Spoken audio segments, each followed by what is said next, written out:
They started going after me, so I quit. There you go. What comes around goes around, right? They got me.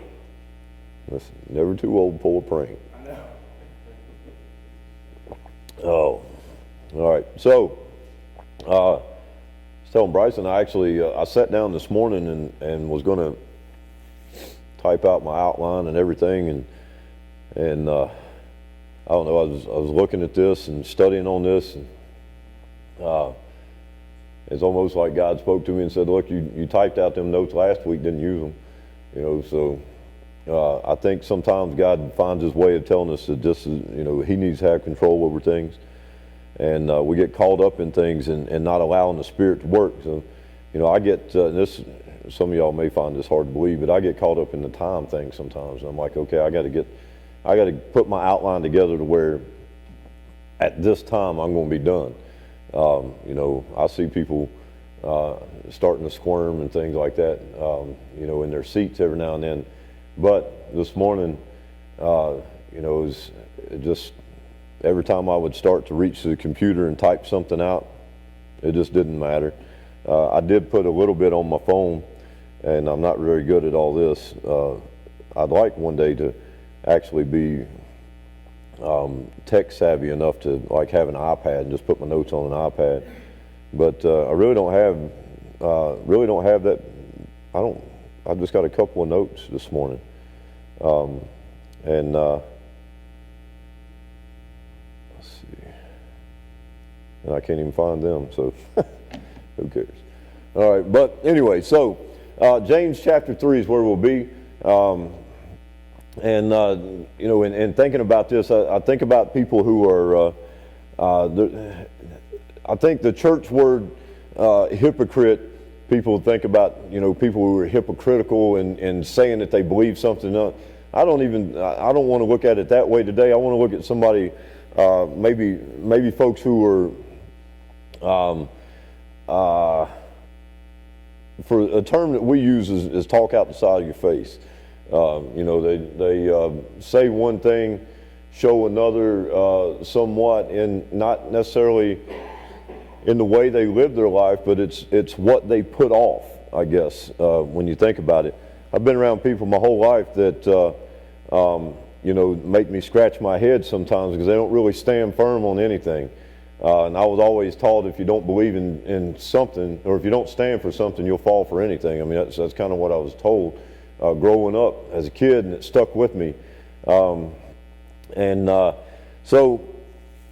I think about what people say a lot of times. And my wife, when we first got together, I was always full of good words when my wife and I got together, but I was never full of good actions. So I used to say things to her all the time. She'd say, you know, words are cheap. Words are cheap. My wife was a hard woman when we first got together. And she'll tell you that. She's softened up a lot over the years. But you know, she had been through a lot. But nonetheless, she didn't buy into a whole lot of what I said. And I wasn't used to that because I guess, you know, I'd tell people things or whatever, and you know, people were good with it or whatever, but not Christy. She was like, them words are cheap. She said, you can say things all day long, but until I see things, you know, I'm not going to believe it. And a lot of times, you know, we see that in our faith. You know, we tell people things all the time, but then we kind of show them something different. So, you know, we need to understand that if we don't stand for something, we'll fall for anything in our faith as well. We got to take a stance, and one of those stances that we have to take is understanding that we have to show in our life the same things that we speak in our lives. You know, we have to. Listen, I've told you no less than probably a dozen times, if not more, standing right up here, that I know I used to be a foul creature. I was a foul creature. I had a foul mouth. I spoke words that were embarrassing to people of the roughest nature. You know, when you're standing in a tattoo shop and the language you're using makes your very rough around the edges good friend tattoo artist turn around and be like, dude, you need to chill out. That's how you know that your mouth is pretty south, okay? I mean, that's the kind of language that I used to have, and that's the kind of language I used to carry myself with. Well, one of the things that so many people tell me, and I've got good friends, good friends, who want to cling to the Word, and they want to be a Christian, right? And they live their life the best they can, so to speak. But they'll tell me, listen, man, I love the Lord and I love to go to church, man, but my mouth, I just can't clean it up. Well, that's nonsense. I didn't say it's going to be easy. I just said that's nonsense. That was one of the things that when I first came to surrender everything I had to Jesus Christ, that was one of the things I had to work on the most. Nothing worse than leaving church wondering when you remember talking to the preacher, but you've allowed foul language to be so much a part of your life that you walk off from there thinking, did I cuss when I was talking to him? There ain't nothing worse than that. I'm just telling you. It happened to me one time. In probably the worst setting you can imagine. I was in the hospice house with my mama laying in the bed, dying. And my preacher came to see me. And I left, or he left, one of us left, I don't know. And I remember Christy, I really believe if she would have had her hands on something really big and solid at that moment, she probably would have busted me right in the face with it. I've never seen that look on her face, and we've been married over 20 years. And I'm like, what's wrong with you? She said, you don't even know what you just said to the preacher, do you? No, not really. And I'm not going to share with you what I said to him, but apparently I used, and it had just been so much a part of me.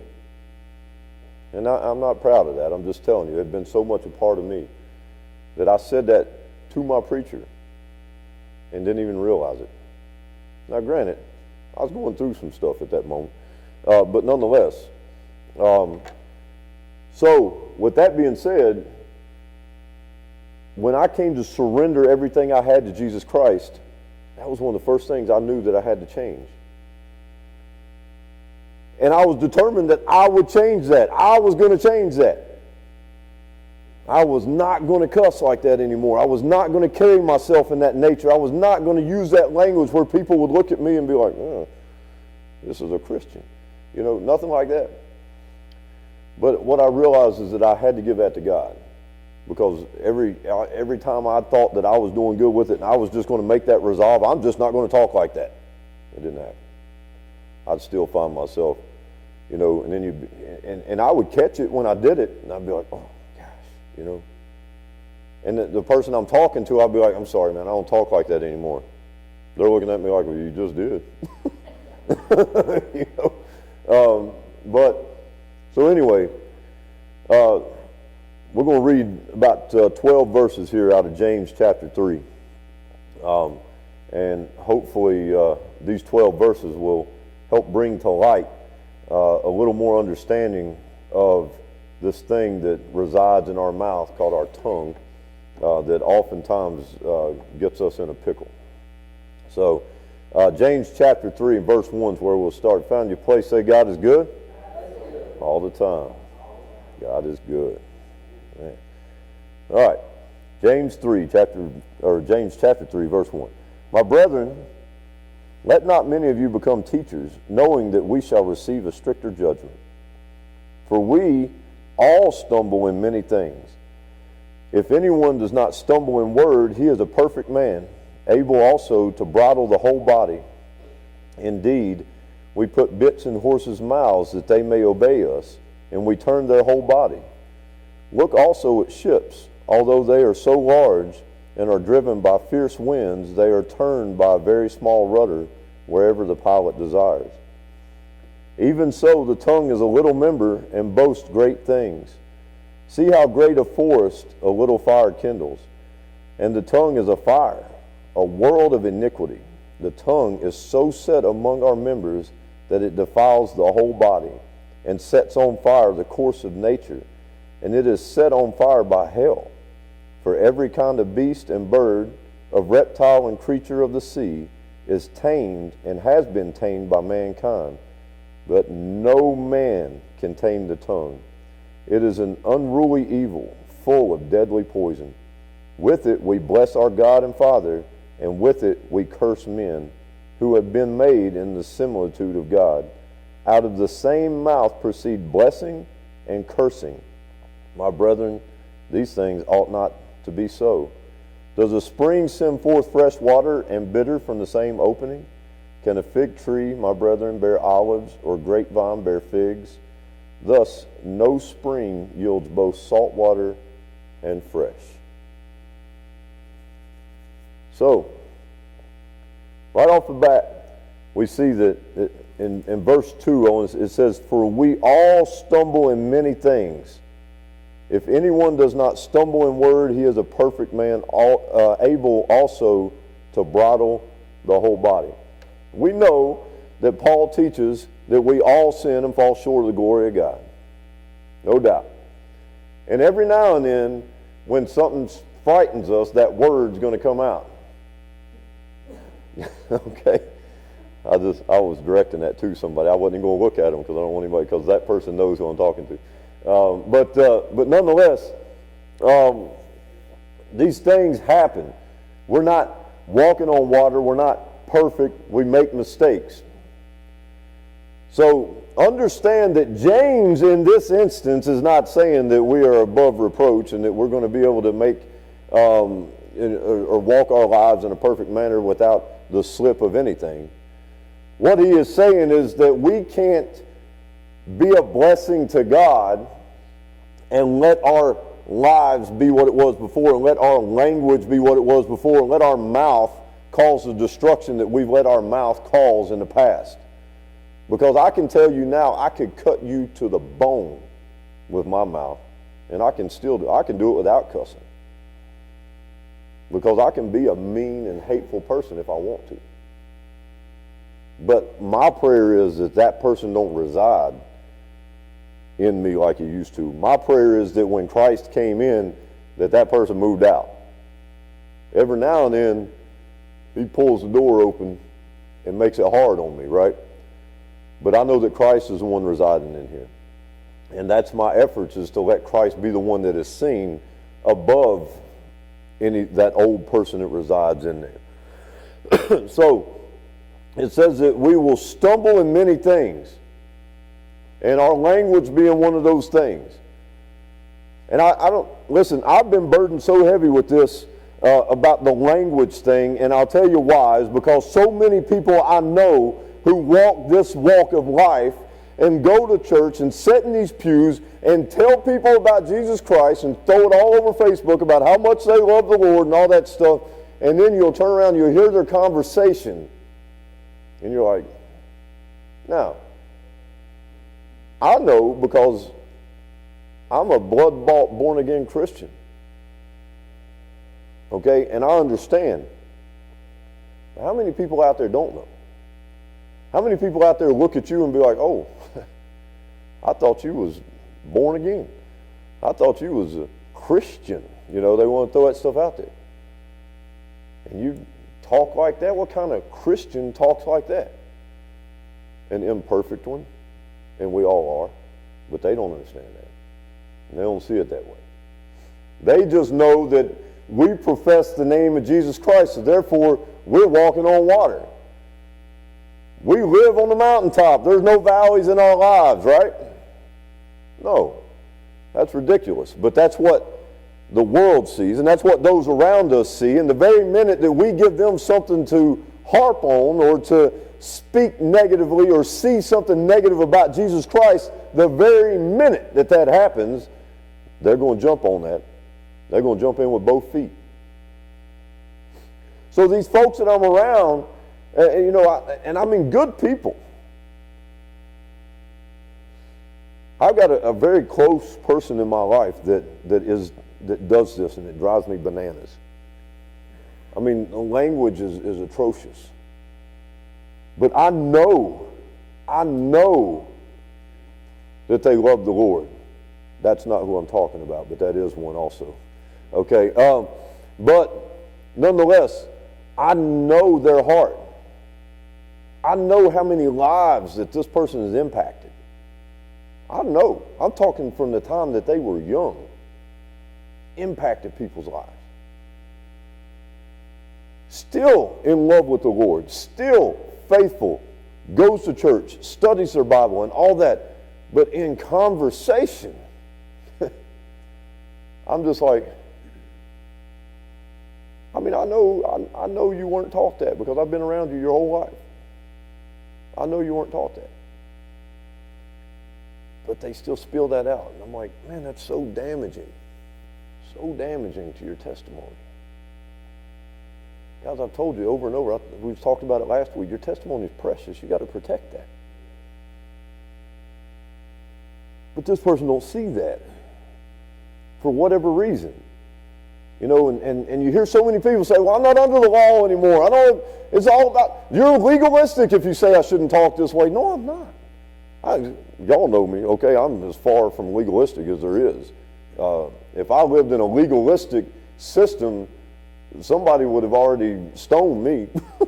But I'm not being legalistic, guys. I'm being realistic. I'm being realistic about your testimony. I'm being realistic about how precious it is. I'm being realistic about how fragile it is. It's kind of like going down to Dollywood and walking through that place where they make all the glass stuff. It's fragile. You push some of that over, you knock something over, it's going to break. Your testimony is that fragile. It's that fragile. And you think, my testimony is strong. No testimony is so strong that it can't be broken by an absence of mind. I mean, what you say and what you don't say are both important.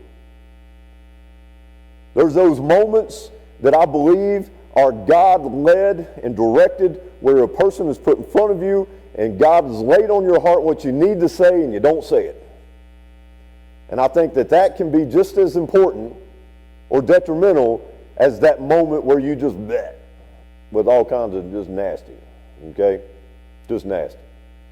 Guys, the jokes that we told back in the day are not the same jokes we need to be telling now.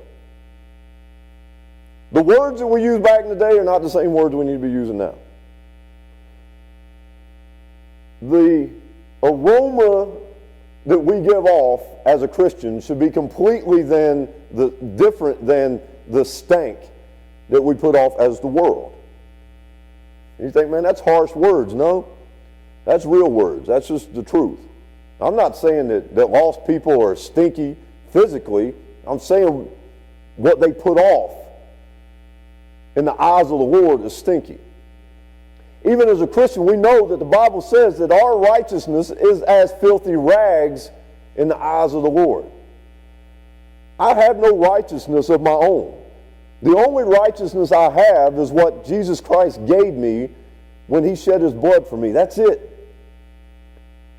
But we have to understand how dangerous this tongue is. And this tongue can be harmful in a lot of ways. One of the biggest ways it's harmful is through gossip. Just spreading whatever you heard. Just spreading whatever you heard, and it gets out of control. And this is what it said. It said something about the fire. Let me find it here. I know what it says. I don't want to misuse it. It says, so how great a forest a little fire kindles, and the tongue is a fire, a world of iniquity.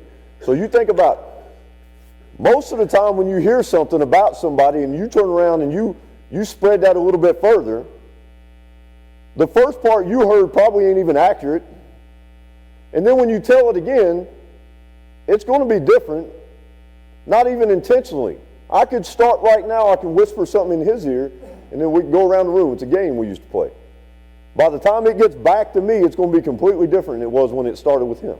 I guarantee it. Guarantee it. I've played that game in multiple settings. People use it in leadership conferences and all this stuff, and it never fails. It's always different by the time it gets back to the start. That's how dangerous the tongue is, though. What if I walked up to you today and told you, instead of greeting you and telling you that you look nice, or I'm glad that, what if I walked up to you today and be like, man, you smell bad, and you're really on my nerves. I wish you weren't here. I mean, how's that going to feel? That's not even anything I physically did to you. All I did was use this to tell you that and to cut you to the core. And you think, well, that's not even realistic, Mike. Nobody's going to say that in church. Probably not to that extent. But you can say things in church that hurt just as bad. You can say things in church that hurt just as bad. Why do you think that I've always said, no kid can out-preach me? Why do you think I say that? Because I don't care how noisy a person's kid gets. All I care about is that they're here. And you want to talk about, well, somebody will come up to somebody and say, man, you need to control your kids. You need to keep your kids under control. Listen, that can be just as hurtful as telling somebody they stink and you don't want them here. I'm just telling you. We don't run CenterPointe that way. It ain't the way it works here. I'm not saying that kids can grab the paint and just sling it all over the wall and all that stuff. But what I'm saying is that a kid being a kid is a kid being a kid. And I'll be danged if we're going to tell somebody that they need to control their kids on something. You know what I mean? Because that's hurtful. It cuts. And it's just your mouth. It's just your mouth. But your mouth can knock somebody right out that door. Your mouth can also bring people in that door and put them in these seats and let them feel the love of Jesus Christ. Just your mouth. The things that we choose to say or not to say draw a great big picture of Jesus in our lives, and we have to understand that. Guys, social media is not a safe place either. I don't even have social media, but I'm a sneaky social media user. I use Christie's. I flip through there and look at stuff. Okay? But I see things, that people, like I will see people praising God in a post. And then the next thing, it comes from a site called, I don't know, B-word mamas and all this stuff. I'm just like, Look at where it's coming from before you share it, for one thing. Even if it don't have anything bad in it, look at the title of the thing, I don't even know what it's called, the title of the page or whatever it's come from before you share it. And look at the words that are in it. I don't think some people think sometimes. They're just like, oh, I agree with that. Okay? Look, I ain't going to say I don't agree with some of the stuff I see on there, but I'm not going to push the button. Okay? Why? Because my testimony's fragile. My testimony's fragile. Ding. Shatters.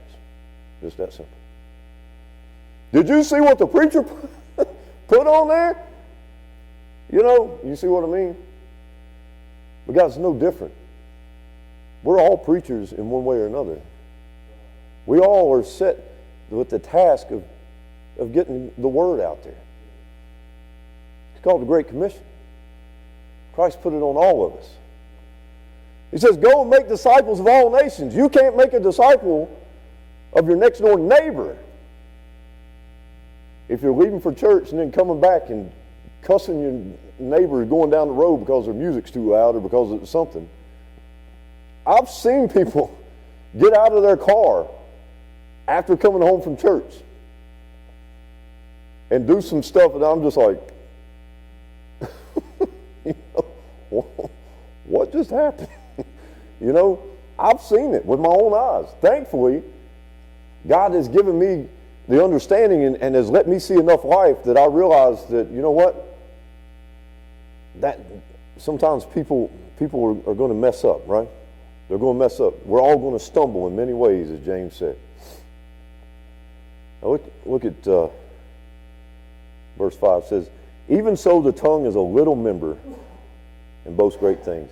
See how great a forest a little fire kindles, and go on to 6. And the tongue is a fire, a world of iniquity. The tongue is so set among our members that it defiles the whole body and sets on fire the course of nature, and it is set on fire by hell. Now understand, James is using strong language right there.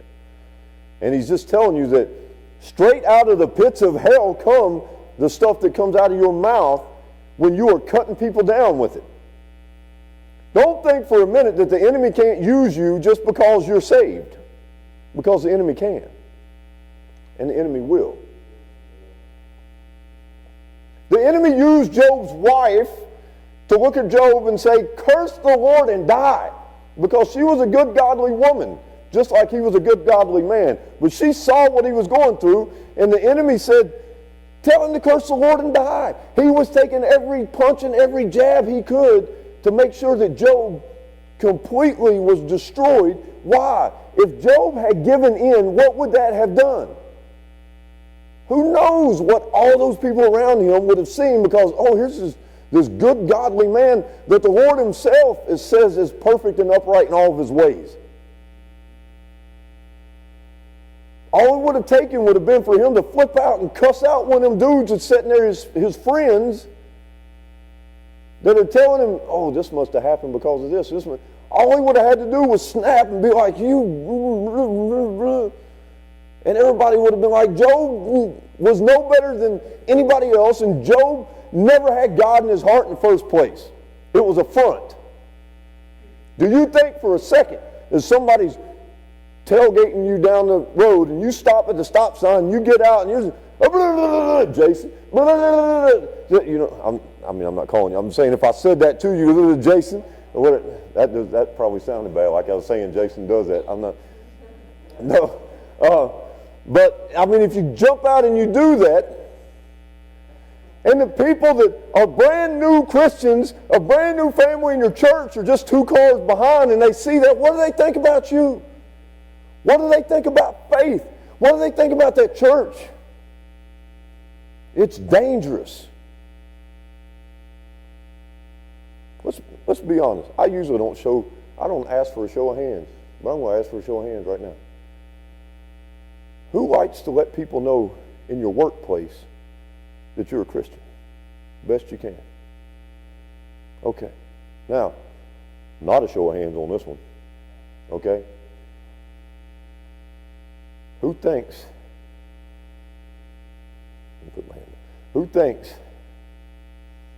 that there may be that time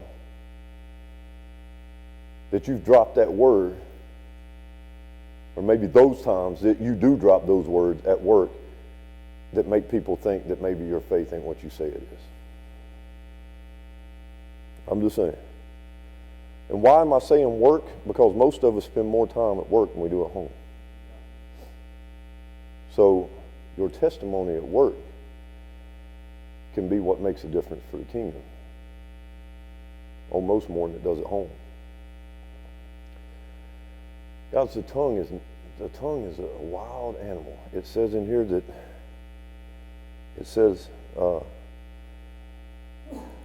for every kind of beast and bird, of reptile and creature of the sea is tamed and has been tamed by mankind. But pay attention to 8. But no man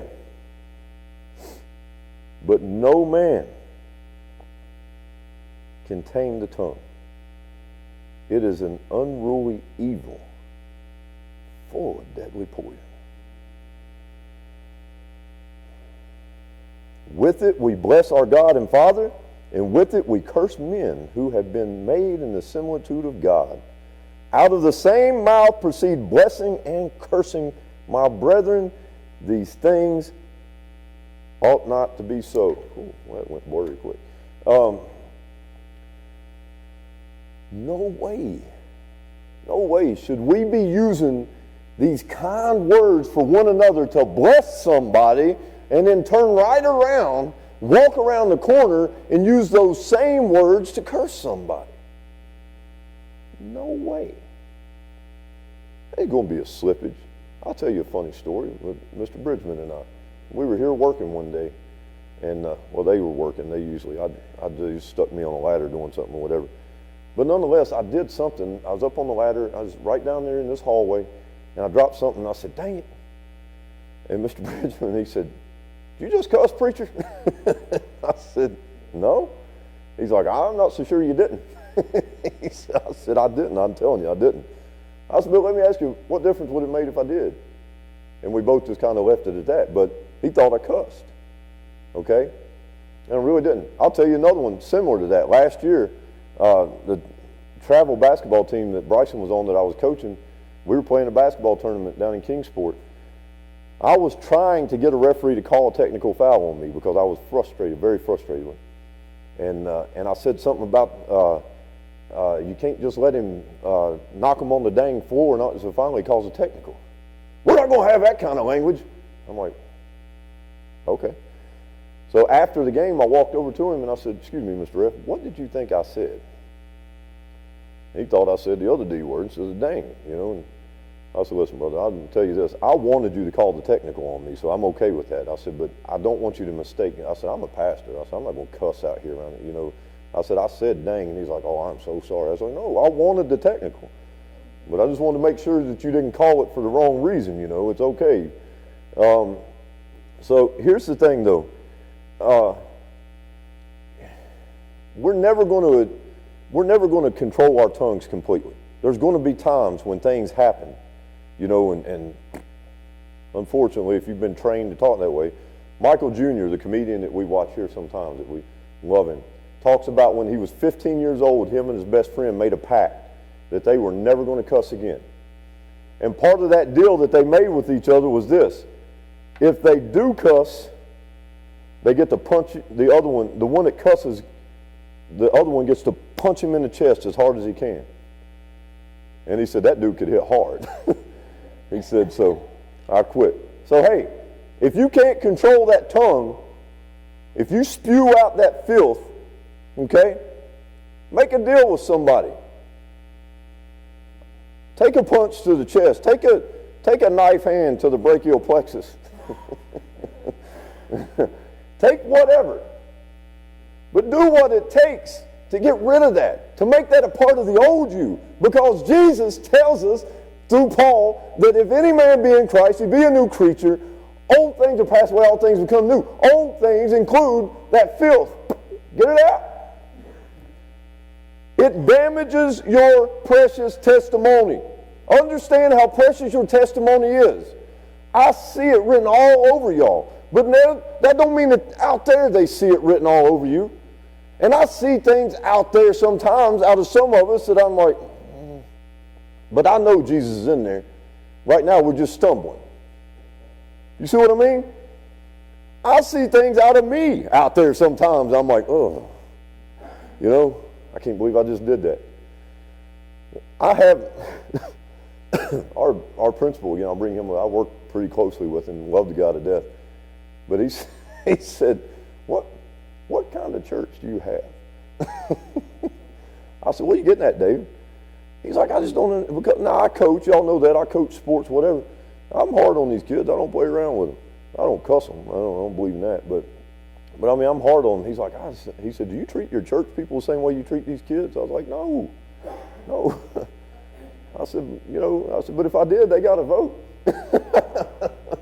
But the point is, he's just like, I mean, we just cut up about it or whatever, but he said, you know, sometimes when I see that fire in you as a coach, I forget that you're a preacher. And I'm like, well, how so? Because, I mean, it bothered me when he said that initially. I was like, how so? What do you mean? He's like, no, not bad. He said, not like that. He said, I guess I could see you more as like an old school, jump up on the pulpit, screaming, yelling, snotting, spitting. He said, that's kind of how you coach. And I said, well, I don't preach that way, so it's okay. Anyway, guys, listen. We got to understand that, and the verse in here that means the most to me is what I just read to you. And 9 and 10 says, with it we bless our God and Father, and with it we curse men who have been made in the similitude of God. Out of the same mouth proceed blessing and cursing. My brethren, this ought not be. We have to keep in mind, guys, that we can't pour out the love of Jesus Christ on people one day and cuss them out the next. You just can't.